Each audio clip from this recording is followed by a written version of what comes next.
22वीं सदी।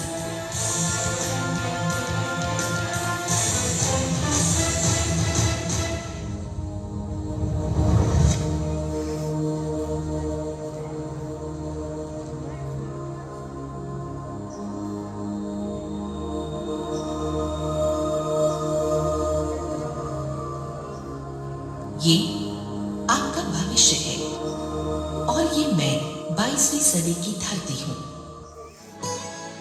और ये हमारा आज है।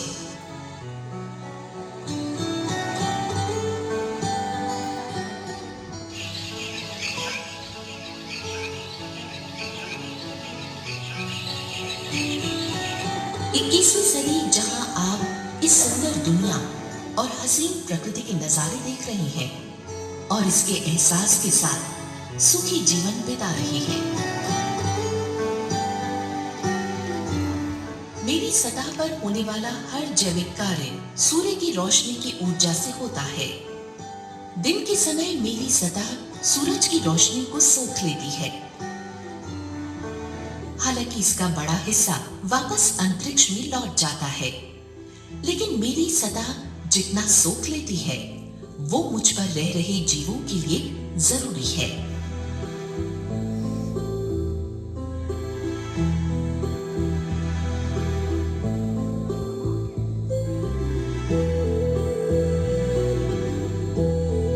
मेरे वायुमंडल में मौजूद water vapours, carbon dioxide, methane और nitrous oxide natural green house गैसें हैं जो एक कंबल की तरह काम करती हैं और सूरज से आ रही गर्मी का एक हिस्सा रोक लेती है।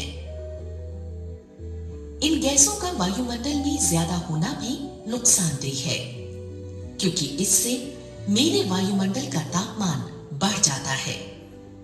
मेरे तापमान का संतुलन सूरज से आ रही गर्मी और उसे अंतरिक्ष में वापस भेजने के अनुपात पर निर्भर करता है। ग्रीन हाउस गैसें तापमान के संतुलन के लिए महत्वपूर्ण है। Water vapours, carbon dioxide, ozone, methane और nitrous oxide natural green house गैसें हैं जो मेरे तापमान को औसतन 15 डिग्री सेल्सियस पर रखते हैं। मेरी सतह पर हर जगह का तापमान अलग है। जहां दक्षिण के महादेश अंटार्कटिका में तापमान 0 से 60 डिग्री सेल्सियस नीचे चला जाता है, तो वहीं सहारा के रेगिस्तानों में ये 50 डिग्री सेल्सियस से ऊपर चला जाता है। लेकिन इन सब का औसत है तकरीबन 15 डिग्री सेल्सियस, जो जीवों, पौधों और मुझ पर रहने वाले हर जीव के जीवन के लिए बहुत अनुकूल है।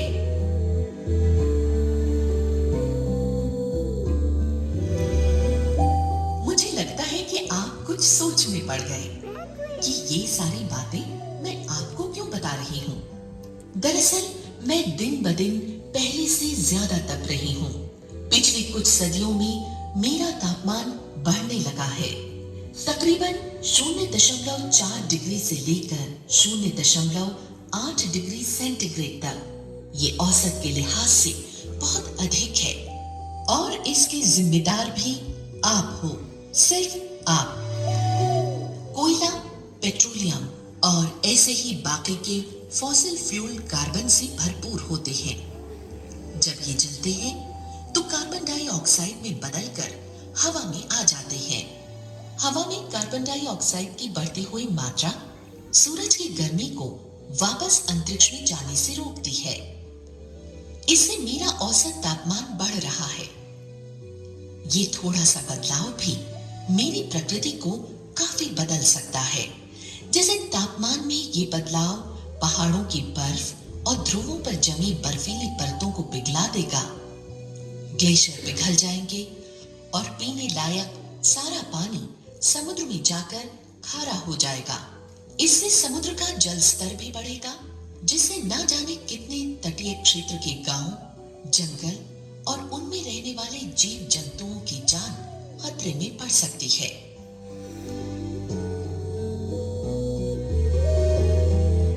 पिछले 50 साल में इंसानी आबादी 2 अरब से बढ़कर 6.5 अरब तक पहुंच गई है, जो मेरे लिए एक गंभीरता का विषय है।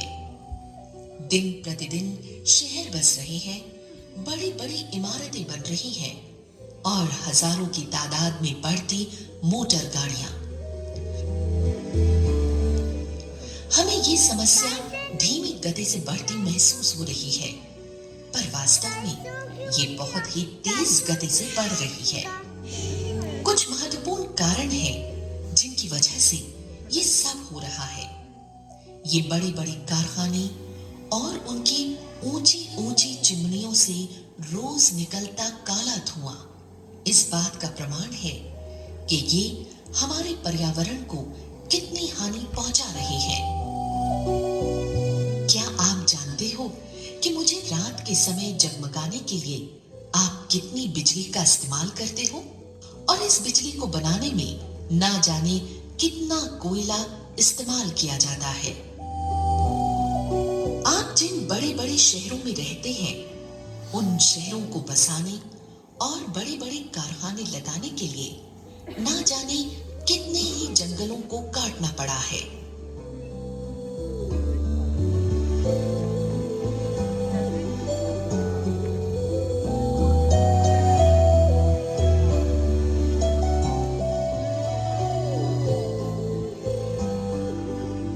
आप इसी से अंदाजा लगा सकते हैं कि अगर एक कार 26,000 मील चलती है तो उससे जितनी कार्बन डाइऑक्साइड निकलती है, औसतन उतनी ही कार्बन डाइऑक्साइड एक स्वस्थ पेड़ हर साल कम करता है और हमारे वातावरण को स्वच्छ बनाता है। एक स्वस्थ पेड़ हर साल औसतन 13 पौंड कार्बन डाइऑक्साइड सूखता है और आपको सांस लेने के लिए ऑक्सीजन देता है, जिसके बगैर जीवन संभव ही नहीं है। अगर तापमान ऐसे ही बढ़ता रहा तो इसका असर खासकर हमारे ग्लेशियर पर पड़ेगा। पूरे उत्तर भारत के मैदान को सींचकर उपजाऊ बनाने वाली गंगा गंगोत्री ग्लेशियर से निकलती है, जो मध्य हिमालय का 30.2 किलोमीटर लंबा ग्लेशियर है।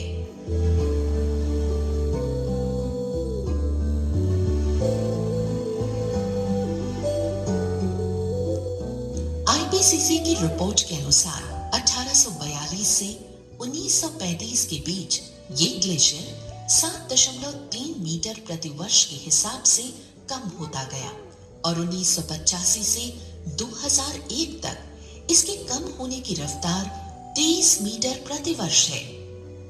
इसका मतलब ये हुआ कि हिमालय में जमा पीने वाले पानी की बड़ी मात्रा का बेकार बहता जाना।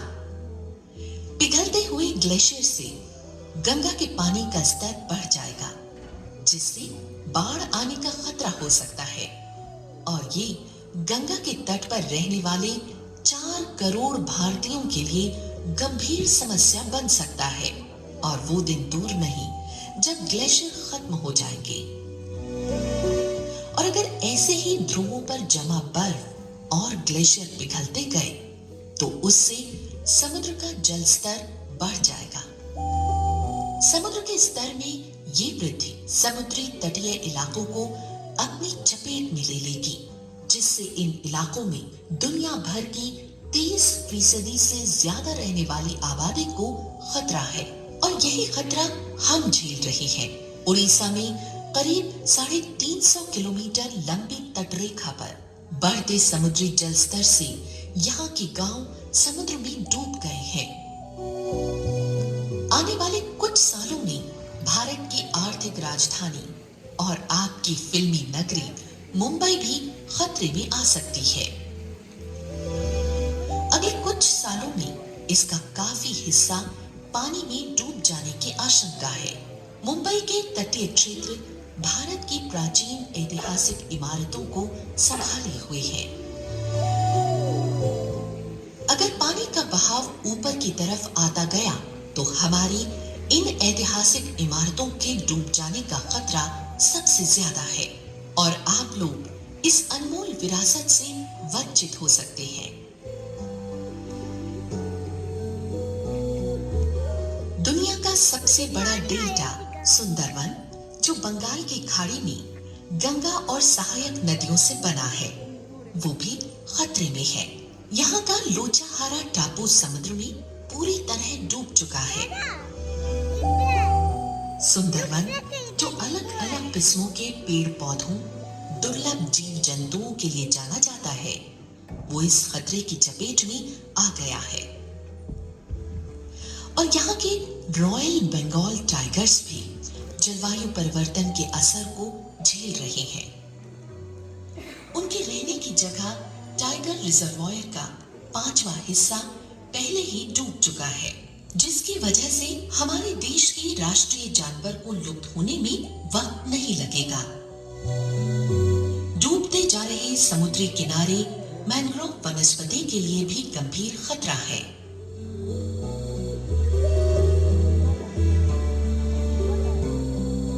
जहां पानी के बाहर की जिंदगी के खतरे की बात हो रही है, वहीं इसके विपरीत पानी में रहने वाले जीव जंतु भी जलवायु परिवर्तन के असर को महसूस कर रहे हैं।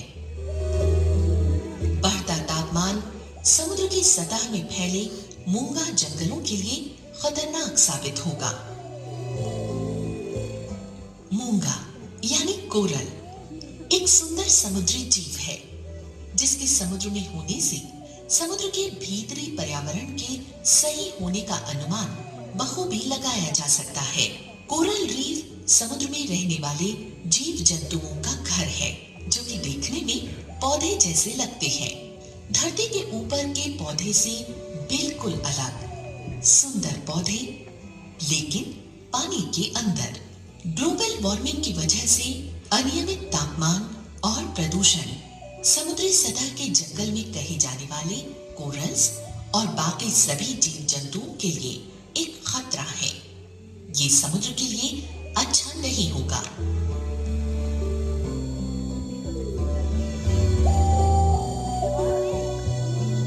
धरती पर आ रहे इस बदलाव से कितनी चीजें बदल रही हैं। आने वाले वक्त में संसार अनाज और खाने वाली चीजों की किल्लत को भुगत रहा होगा।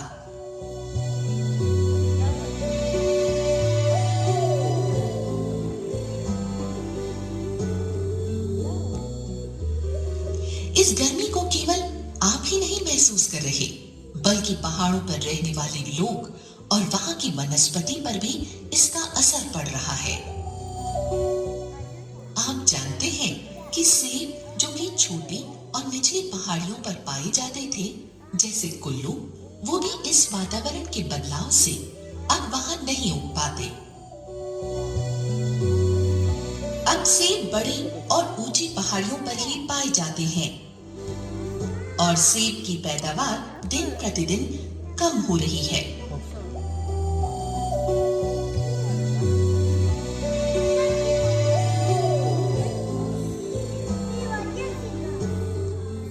इस बदलाव का असर पहाड़ों पर ही नहीं, मैदानों पर भी पड़ा है।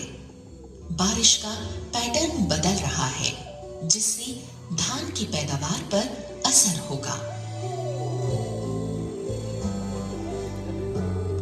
क्लाइमेट चेंज का असर विनाशकारी होगा।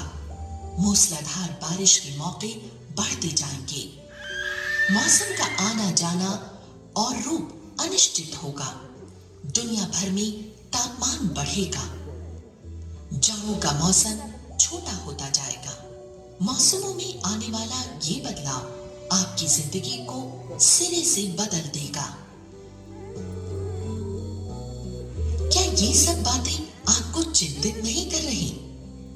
हालांकि जलवायु परिवर्तन को रोक तो नहीं सकते, लेकिन इसे धीमा और कम करने में आप बहुत बड़ी भूमिका निभा सकते हैं। आपको बस अपने पर्यावरण को लेकर थोड़ा सावधान रहने की आवश्यकता है और अपने लाइफस्टाइल में थोड़ा बदलाव लाने की भी जरूरत है। आपकी पीढ़ी बिजली और यातायात सुविधाओं के बगैर रह नहीं सकती, लेकिन आप इनके उत्पादन के तरीके में बदलाव ला सकते हैं और इसके लिए आपकी पीढ़ी के हाथों में है विज्ञान की ताकत। जैसे चमकते सूरज से दिन में सौर ऊर्जा का इस्तेमाल बिजली पैदा करने के लिए आप कर सकते हो। आपकी छत पर अगर सोलर पैनल लगा दिया जाए तो इससे पानी को भी गर्म किया जा सकता है। बहने वाली हवा में भी बहुत ऊर्जा होती है।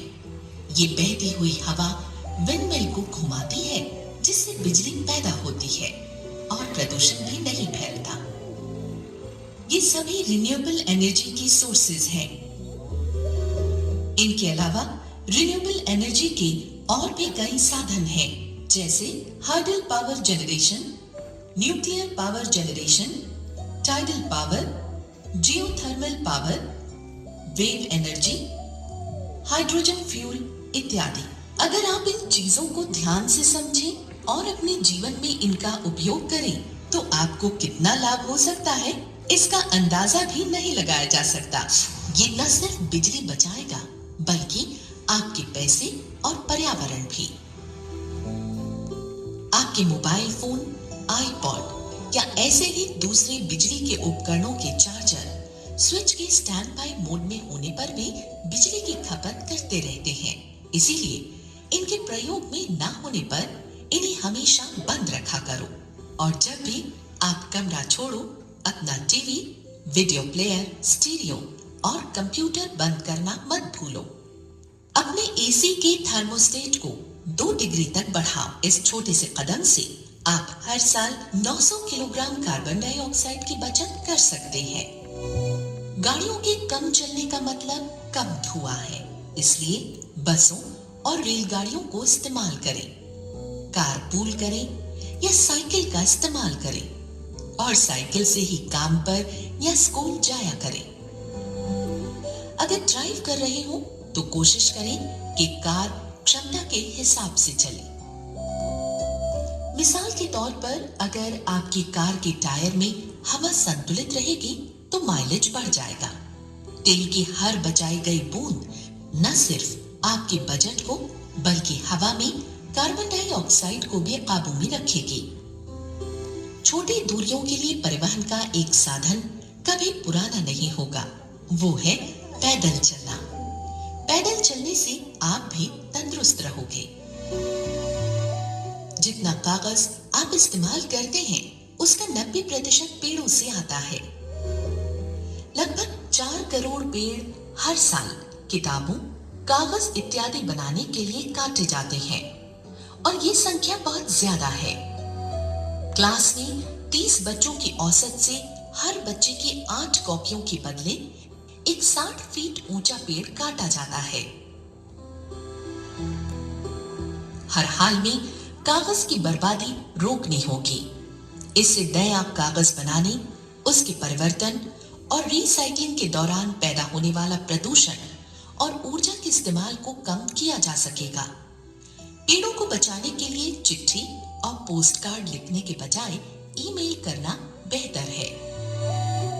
आप अपनी रोजमर्रा की जिंदगी में प्लास्टिक का इस्तेमाल करते हो, लेकिन ये बायोडिग्रेडेबल नहीं है, यानी जीवाणु इसे मिट्टी में नहीं मिला सकते। और जब प्लास्टिक को खत्म करने के लिए जलाया जाता है तो इससे बहुत सारी जहरीली गैसें निकलती हैं। अगर इसे यूं ही फेंक दिया जाए तो इससे सीवर जाम हो सकते हैं। ये चरने वाले जानवरों के लिए भी हानिकारक है। ये सबकी सामाजिक जिम्मेदारी है कि सब्जी या सामान खरीदने जाते वक्त कपड़े के थैले ले जाया करो और प्लास्टिक बैग में सामान लेने से मना करो। पानी बहुमूल्य है, जिसे हम बिना सोचे समझे इस्तेमाल करते हैं। आपको ध्यान देना होगा कि जब पानी की जरूरत ना हो तो नल को बंद रखना ही अक्लमंदी है। ब्रश करते वक्त या फिर कार धोते समय जब तक जरूरत ना हो पानी ना चलाएं। पानी जीवन के लिए अमूल्य है, इसे व्यर्थ ना बहने दें। क्या आप जानते हैं कि एक पेड़ कितने एसी का काम करते हैं? पेड़ हरे ईंधन है और 24 घंटे वातावरण को साफ रखने के लिए काम करते हैं। आप अपने घर को ठंडा रखने के लिए उन जगहों पर पेड़ लगा सकते हो जहां सूरज की रोशनी पड़ती है। साथ ही ब्लाइंड्स या पर्दे खींचकर आप एयर कंडीशनर की जरूरत को बहुत हद तक कम कर सकते हो। डेसिडियस पेड़ सर्दियों में अपने पत्ते गिरा देते हैं। इससे उन दिनों में जब आपको गर्मी की जरूरत होगी, सूरज की किरणें आसानी से आप तक पहुंच पाएंगी, वो भी बिना खर्च बढ़े। और गर्मियों में ये पेड़ आपको एसी के फायदे देते रहेंगे। और इस तरह आप सब मुझे हरा भरा भी रखेंगे। रोशनी के लिए बिजली के लैंप्स के बजाय कॉम्पैक्ट फ्लोरोसेंट लैंप्स यानी CFL घरों में लगाओ। CFL सामान्य बल्ब के मुकाबले 1/4 बिजली की खपत करते हैं और उनसे 8 गुना ज्यादा टिकाऊ भी होते हैं। अब तो बाजार में नए LED बल्ब भी उपलब्ध हैं, जिससे बिजली की खपत कम होती है। LED की लाइफ CFL से ज्यादा है, जो 30,000 घंटे या उससे ज्यादा के लिए चल सकते हैं। इसलिए बिजली की बचत करने वाले और कम खपत करने वाले बिजली के उपकरणों के इस्तेमाल से आप मेरी सेहत का ध्यान रख सकते हैं। एनर्जी एफिशिएंट उपकरणों का इस्तेमाल करो। 2 से 10 गुना कम बिजली की खपत करने वाले उपकरण 1 से 5 स्टार रेटिंग के होते हैं। जिसके जितने ज्यादा स्टार होंगे, वो उतना ही एनर्जी एफिशिएंट माना जाएगा। बहुत जरूरी ना हो तो नई की जगह रिसाइकिल सामान खरीदो। इससे इस चीज के बनने में लगी ऊर्जा का बेहतर उपयोग हो पाएगा। कागज, प्लास्टिक, अखबार और एल्युमिनियम केन्स को रिसाइकिल करने की कोशिश करो। जब भी आप अपना नया घर बनाएं, तो ग्रीन बिल्डिंग बनाएं, जहां प्राकृतिक संसाधनों जैसे पानी, ऊपरी मिट्टी या ऊर्जा का कुशलतापूर्वक उपयोग किया जाता है। ग्रीन बिल्डिंग सूरज की रोशनी की दिशा और पानी की बचत पर केंद्रित है। वर्षा का पानी हार्वेस्ट किया जाता है, जिससे भूतल में पानी का स्तर बना रहे। घर भी इको फ्रेंडली रहेगा और बिजली की बचत भी करेगा। अगर आपने ऐसे कदम ना उठाए, तो जलवायु परिवर्तन एक गंभीर खतरा है। सिर्फ आप इस खतरे को कम कर सकते हैं। सिर्फ आप। अगर अब भी होश ना आया, तो हंसते फूलों को मुरझाने में देर नहीं लगेगी। हो सकता है कि कभी कुदरत भी भूल जाए कि कहीं दुनिया बसती थी।